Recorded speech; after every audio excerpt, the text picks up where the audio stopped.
Saya akan membawa kita kepada firman Tuhan yang terambil daripada kitab Keluaran.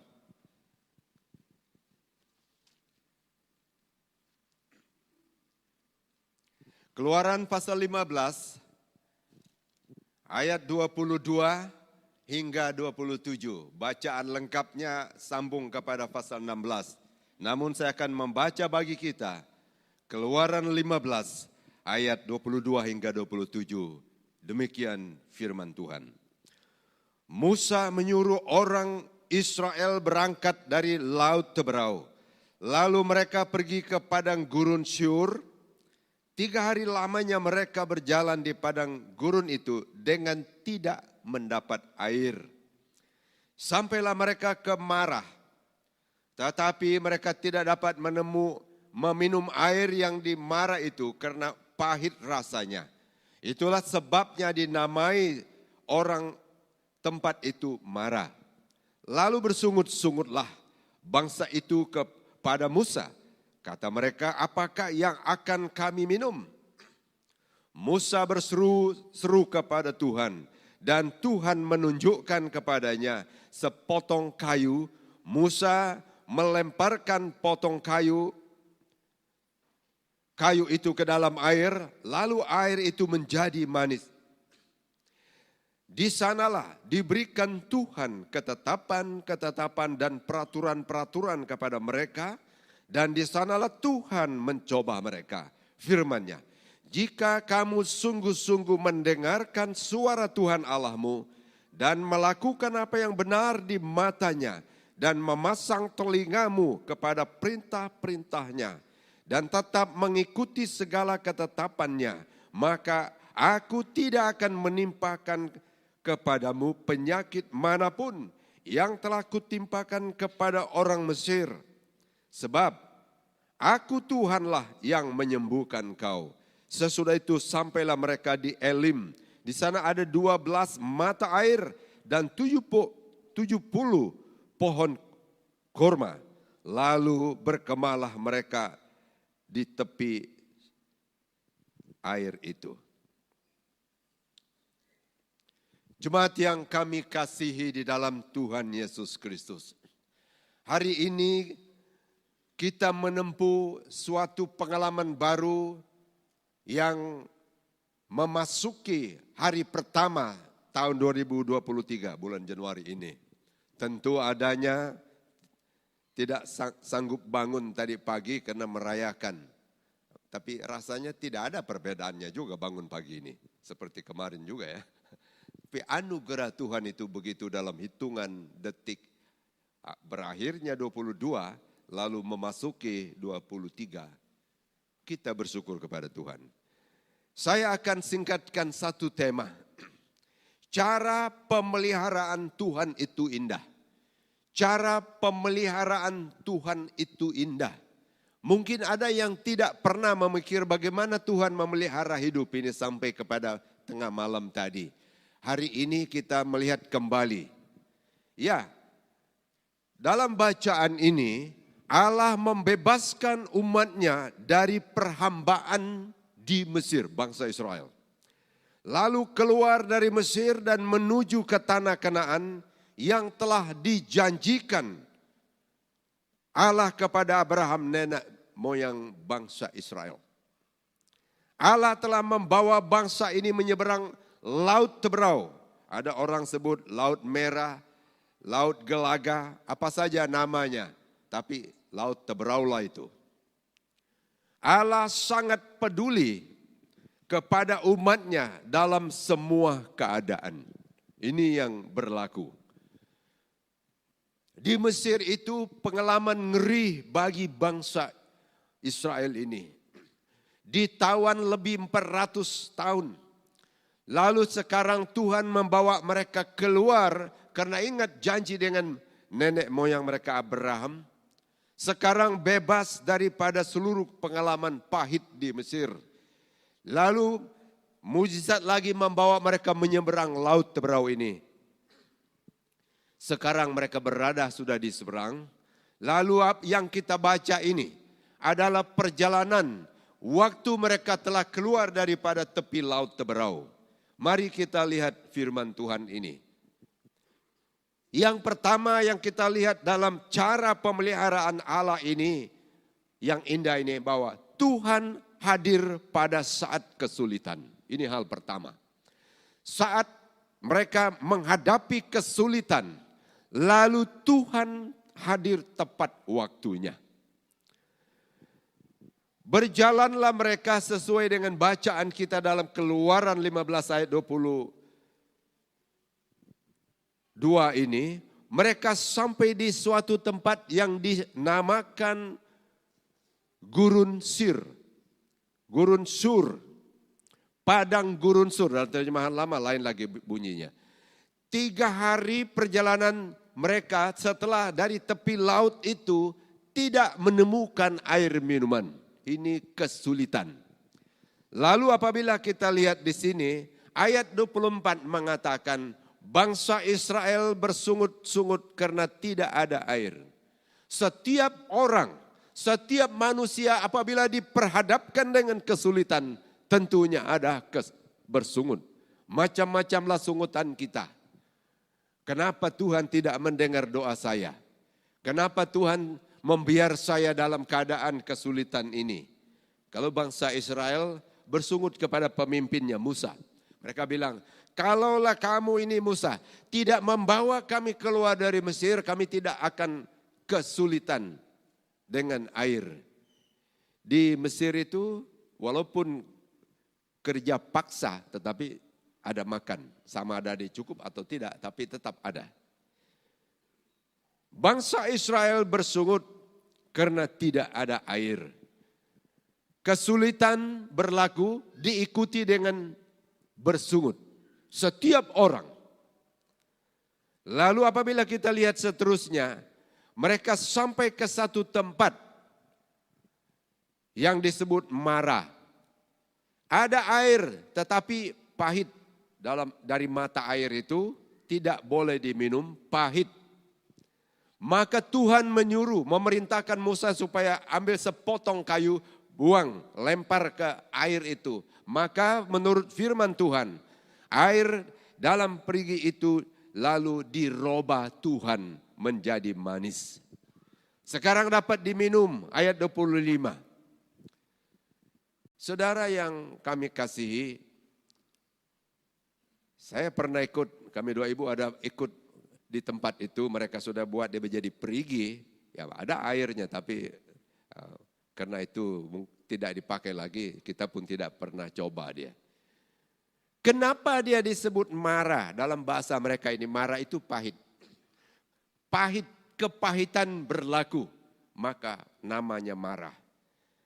Dalam keadaan ini, kesulitan tidak ada air. Ada air tetapi tidak boleh diminum. Maka Tuhan mengubahnya menjadi minuman bagi bangsa Israel. Indah sekali. Lalu perjalanan berikutnya. Apabila kita baca pada ayat 27. Tuhan membawa mereka satu lagi kepada satu pengalaman baru. Tidak jauh dari Marah mereka menemukan satu tempat yang bernama Elim. Ada 12 mata air sesuai dengan suku bangsa Israel. 12 suku. Artinya satu suku satu mata air. Ada 70 pohon korma. Makanan mereka cukup sudah. Daripada pengalaman itu sekarang ini mereka sudah mengalami kesulitan kemudian diberkati Tuhan. Cara pemeliharaan Tuhan itu begitu indah. Saya kurang tahu sejauh mana kita ini mengalami berkat Tuhan. Dari permulaan hidup pengalaman kita bersama Tuhan sampai hari ini, apakah kita ini kenal dalam keadaan perubahan demi perubahan? Kalau saya sendiri dari kecil memang dilahir dalam agama kafir, lalu menjadi Kristen, masuk Kristen namanya, bukan terima Tuhan. Karena ikut ibu bapak, keluarga. Itu kebaktian pun jarang-jarang. Tapi setelah dewasa menjadi tahu Tuhan, barulah kita tahu bagaimana Tuhan pelihara. Saya sendiri sudah mengalami keadaan Yang orang tua bilang kesulitan tentang garam, kami biasa dengan itu waktu kecil. Tidak ada garam, jauh di celah-celah pegunungan negeri Sarawak ini, Borneo ini. Dibesar di situ tidak ada garam. Waktu ada orang dari bandar, berapa bulan dia pergi. Jual barang, jual damar saya rasa dulu. Lalu ada sedikit garam, lalu kami pergi minta, setiap orang dibagi. Makan garam, besok pagi bangun kembang mata kita. Mungkin ada yang tahu itu dengan saya. Orang tua di belakang ketawa mereka. Mereka tahu itu. Anak-anak sekarang tidak tahu pengalaman kami. Oh, apalagi gula itu memang tidak ada lah. Mula-mula orang bawa gula itu, tidak kami tahu campur itu dengan air. Waktu makan, kasih genggam nasi itu. Itulah masuk ya. Tapi perubahan demi perubahan, rupanya walaupun kita namanya belum serah hidup sepenuhnya kepada Tuhan, tetap Tuhan menuntun kita. Oh, kalau saya ada hari ini, wah ini pakai kot saya di depan, ini khotbah lagi. Bukan begini zaman itu. Semua anak-anak sekarang mungkin tidak banyak mengalami keadaan ini, tapi kami yang tua sudah tahu. Mungkin lain cara Tuhan memelihara Anda. Mungkin ada yang minta kerja tapi tidak kena-kena. Banyak gambar isi sana sini, baru akhirnya berjaya dia. Sekarang ini hidup selesa, kata orang. Hidup aman, terjamin. Itu cara pemeliharaan Tuhan. Saya mau kita lihat di sini. Dalam keadaan apapun, di mana kita kesulitan, hal yang pertama ini adalah Tuhan hadir tepat pada waktunya. Saya dengar berapa anak kita yang mohon kerja, ada kerja habis lagi, kerja ikut-ikut orang kontrak, tidak lama habis lagi. Tetapi setelah Tuhan atur dengan begitu rupa, lalu ada pekerjaan yang agak tetap sedikit. Saya bilang dia sedikit itu karena bukan tetap. Kalau di surga baru kekal selamanya. Kalau di dunia ini sementara. Tapi cukuplah untuk kita memuji Tuhan. Ya, saya sedikit dengar sedikit tentang pengalaman saudari kita Fong ya, mencari kerja dulu. Sampai anak saya bilang, bagus kita berpuasa katanya. Saya kurang tahu kalau keduanya berpuasa. Tiba-tiba dia kena juga dia. Cara Tuhan itu sempurna ya. Jangan tidak coba. Berdoa kepada Tuhan, kita juga berusaha. Maka Tuhan di sini. Apabila ke dalam kesulitan, Tuhan hadir. Waktu kita kesulitan, walaupun kita bersungut, Tuhan mengubah kesungutan, dipelihara Tuhan sempurna. Perkara yang kedua, Tuhan menjamin keperluan secara fisikal. Apabila kita lihat di sini, pindah lagi mereka dari Elim dan Mara itu sampai kepada padang gurun Sin. Ini singkatan daripada Sinai. Tapi dalam peta memang Sin. Di gurun Sin terletak antara Elim dan Gunung Sinai. Kawasan itu. Apabila kita baca dalam Keluaran pasal 1, pada tanggal 15 bulan yang kedua sejak mereka berangkat dari Mesir itu. 15 hari, tanggal 15 bulan yang kedua, artinya sudah 1 bulan, sekarang bulan kedua, setelah meninggalkan Mesir, mereka berada di gurun Sin ini. Lalu sekarang ini tidak ada makanan, sungutan yang kedua. Bangsa Israel bersungut karena tidak ada makanan. Seringkali kesulitan ada, diikuti dengan kesungutan, bersungut kepada Musa. Lalu kita lihat di sini ayat 2 hingga 3 dalam Keluaran 16. Keluaran 16 ayat 2 dan 3 ini kita menemukan satu keadaan lagi bahwa mereka hadapi satu kesulitan lagi, tidak ada makanan. Makanan mereka memang tidak ada karena ini masuk bulan yang kedua. Mungkin dalam hal yang pertama itu mereka boleh bawa sedikit dari Mesir. Karena itu jalan kaki, bukan seperti hari ini. Lalu kita lihat Tuhan memberi roti, pasal 16 ayat 4 sampai 12. Tuhan memberi roti dari langit, aneh sekali. Rupanya suatu hal yang luar biasa yang tidak pernah, hampir kita tidak percaya. Mereka pun tidak percaya dengan keadaan ini, tapi ternyata makanan mereka Tuhan beri. Ini pemeliharaan Tuhan itu sempurna, indah. Lalu kalau dalam pasal 15 ayat 26, Tuhan berjanji melindungi dari penyakit. Sudah beri makanan, kita kembali kepada pasal 15 ayat 26.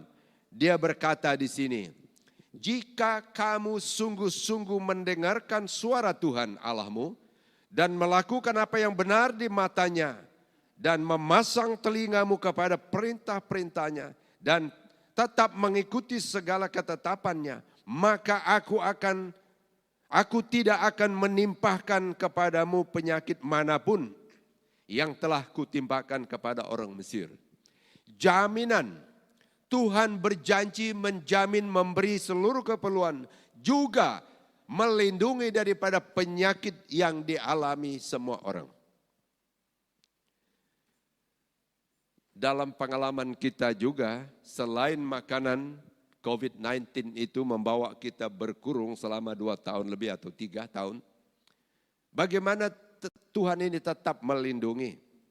Dia melindungi kita dalam seluruh keadaan. Ya, kena penyakit COVID itu memang ada yang kena. Saya kurang tahu berapa orang yang tidak kena. Kami 2 anti ini ada 2 round kami 2 kena. Tapi yang pertama itu yang susah nafas. Ini kementerian bilang, kamu 2 kami bawa ke dewan. Oh, tidak jadi ke dewan, lalu ke hotel kecil. Minta di rumah, tidak dimau. Kamu sudah tua katanya. Dokter akan cek pagi, petang. Ya begitu ya. Tapi Tuhan melindungi. Mungkin pengalaman kita banyak berbeda. Bukan saja masa COVID, tetapi dalam keadaan apapun penyakit. Tuhan mengatur semua perkara. Yang ketiga, Tuhan tuntut kepatuhan terhadap perintahnya. Oh ini. Cara Tuhan memelihara itu indah. Dia hadir tepat pada waktunya boleh menolong kita. Tuhan menjamin keperluan fisikal, seluruh keperluan makanan minuman kita. Yang ketiga ini rupanya Tuhan tuntut kepatuhan terhadap perintahnya. Pasal 15 ayat 26. Jika kamu sungguh-sungguh mendengarkan suara Tuhan dan melakukan apa yang benar di mata Tuhan, maka dia sebut sebaris sejumlah keadaan Tuhan pelihara. Lalu dalam ayat ini kita lihat pada pasal 16 ayat 16, apabila Tuhan memberi makanan minuman kepada mereka, ada roti dari langit. Lalu sekarang ayat 16 pasal 16 ini Tuhan minta bangsa Israel itu mengumpul makanan itu dengan ikut sistem Tuhan. Bukan ikut sistem kita. Ada peraturan rupanya dia. Untuk mengumpul berkat Tuhan itu tidak sembarangan. Hidup menurut segala peraturan itu tidak sembarangan. Apabila mereka mengumpulkan, ada yang katanya dalam firman Tuhan, ambil setiap hari untuk cukup hari ini. Tetapi ada yang ambil untuk besok. Sampai di kemah pada malam itu sudah busuk basi, tidak dapat dimakan. Tetapi kalau hari 6, hari yang ke-6 itu dan besoknya hari Sabat, mereka mengumpul 2. 1 hari ini, 1 untuk besok, tetapi tidak basi. Sistem Tuhan itu berbeda. Ini bermaksud Tuhan menuntut kepatuhan kita kepada perintahnya. Ada ayat dari awal tadi, aku akan mencoba mereka. Hidup ini Tuhan akan tuntut kita. Sama ada kita ini patuh kepada perintah Tuhan atau tidak. Seluruh yang kita punya itu harus dipakai dengan sistem Tuhan. Sama itu, ada itu barang kita, harta kita. Pakailah seluruhnya karena itu adalah milik Tuhan, pemberian Tuhan. Pakai dengan memuliakan Tuhan, ikut sistem Tuhan. Kadang-kadang kita lupa, apabila kita berjaya dalam kehidupan ini, kita pikir itu kita punya. Baik harta, baik keuangan, atau apapun kita punya menurut kita, karena kita yang bekerja. Tetapi rupanya Tuhan memberi kepada kita supaya ikut sistem Tuhan dalam hidup ini. Hidup ini juga Tuhan punya, tidak boleh sembarangan pakai hidup ini. Harus pelihara hidup ini dengan baik. Hiasi tubuh kita karena memuliakan Tuhan. Pelihara kesehatan kita karena Tuhan punya. Kita kembali kepada ayat pasal 16 ayat 16. Mereka mengumpul cukup untuk sehari. Sekarang itu kita lihat itu adalah sistem Tuhan itu sempurna. Tuntut kita bagaimana cara kita hidup di dalam anugerah Tuhan. Saudara, Bapak, Ibu sekalian yang kami kasih dalam Tuhan. Marilah kita hidup ikut sistem Tuhan untuk menggunakan hidup ini. Berjalan dalam iman kita sepanjang kita berada dalam dunia ini, ikutlah sistem Tuhan. Kalau tahun yang lalu ini, yang baru saja kita tinggal 22 ini, kita gagal. Kita banyak mengikuti kehendak kita sendiri. Mari tahun ini memulakan suatu sistem yang ikut peraturan Tuhan. Mengasihi Tuhan. Kalau Tuhan melarang kita melakukan sesuatu yang tidak berkenan, berhentilah daripada seluruh yang tidak benar itu. Saya ingat satu orang dulu kita doakan di Hospital Miri. Waktu hospital itu di seberang dulu. Di sana banyak betul pengalaman saya. Ada seorang kita doakan dia sembuh daripada penyakitnya. Dia terganggu paru-paru dia karena akibat banyak minum mabuk. Dokter ada pada masa itu supaya dia pelihara jangan lagi dengan minuman dia yang biasa.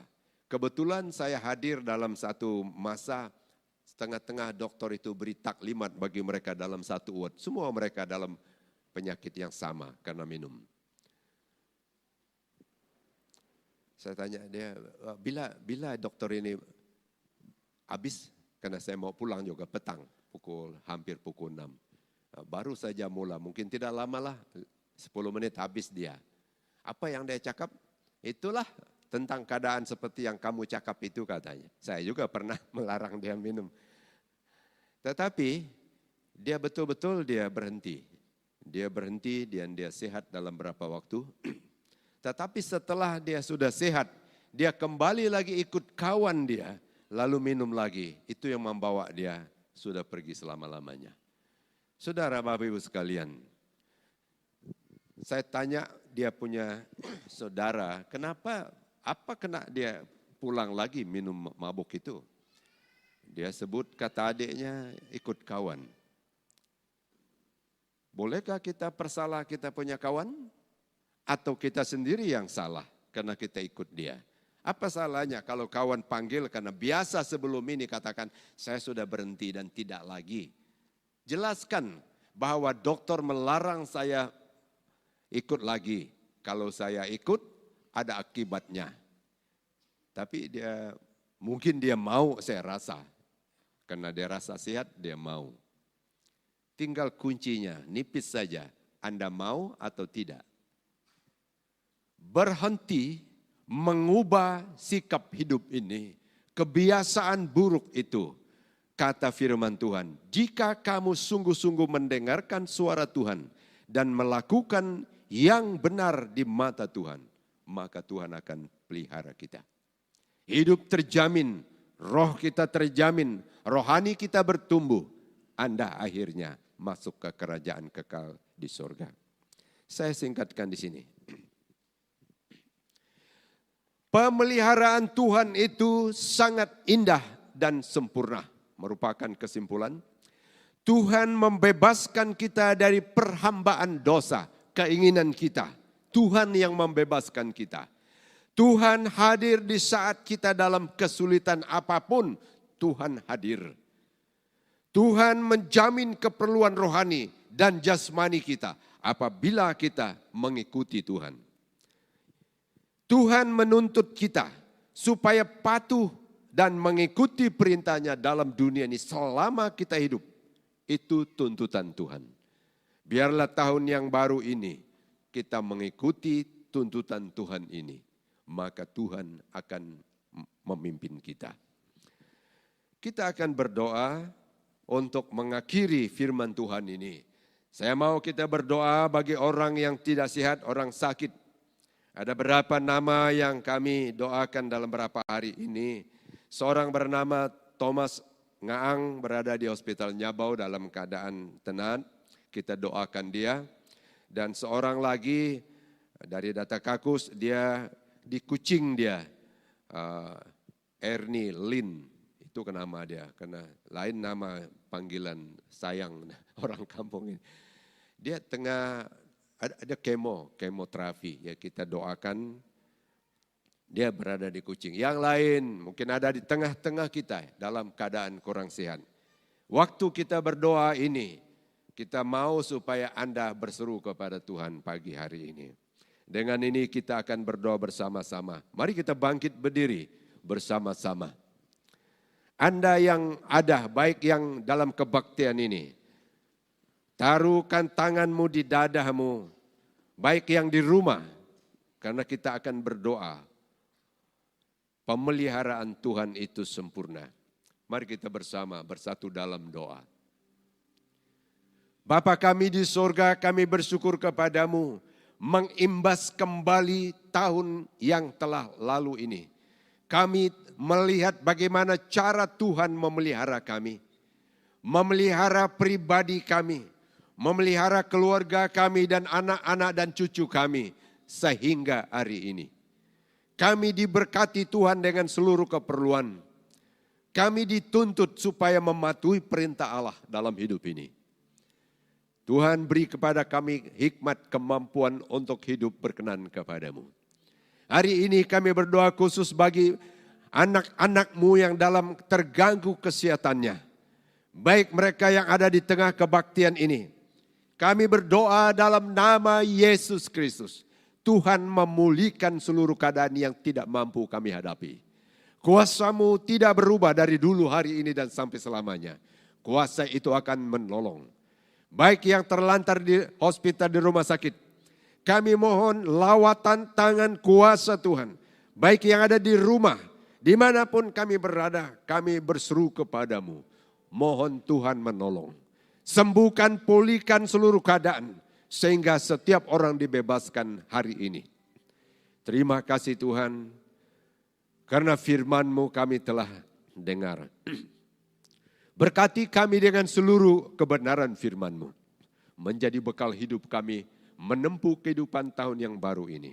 Inilah doa kami, di dalam nama Yesus kami berdoa. Amin.